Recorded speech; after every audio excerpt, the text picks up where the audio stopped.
जय जोहार, जय छत्तीसगढ़। संगवारी हो, स्वागत करत हूँ आपन फिर से एक नया ब्लॉग में। तो संगवारी हो, कैसे हो आपन?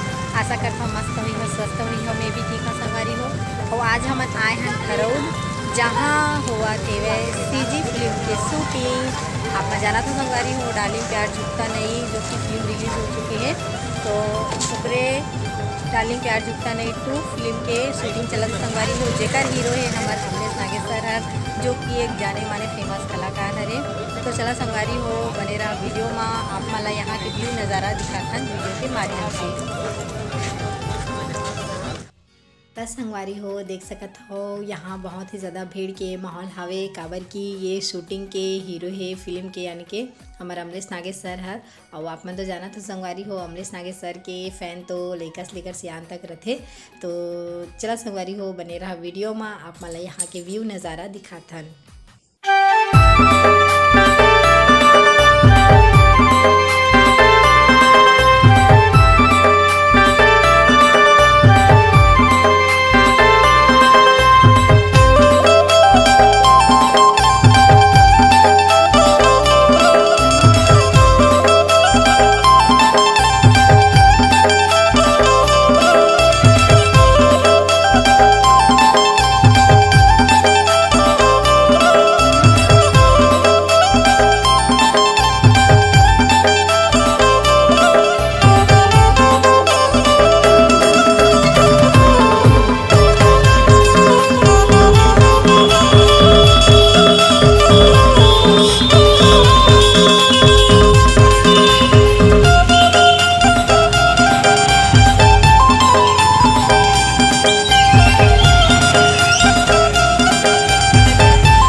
पता है संगवारी हो, जब हम 3 घंटा की फिल्म देखता ना, वो 3 घंटा की फिल्म बनाने के लिए ना बहुत टाइम लगते है। फिल्म बनाए में बहुत ज़्यादा मेहनत लगते संगवारी हो, तब जाके फिल्म बनते।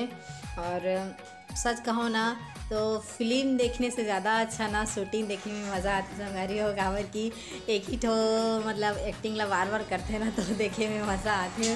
और बहुत सच में बहुत मेहनत करते तब जाके बनते फिल्म हर। तो संगवारी हो, और यहाँ पर जो है शूटिंग चलत रही सो फाइटिंग वाला शूटिंग रही से, जेकर कारण मैं हीरोइन से नहीं मिल पाए हूँ। तो संगवारी हो, ये वीडियो में बस इतना ही। मिलता ना आप मन अगला वीडियो में।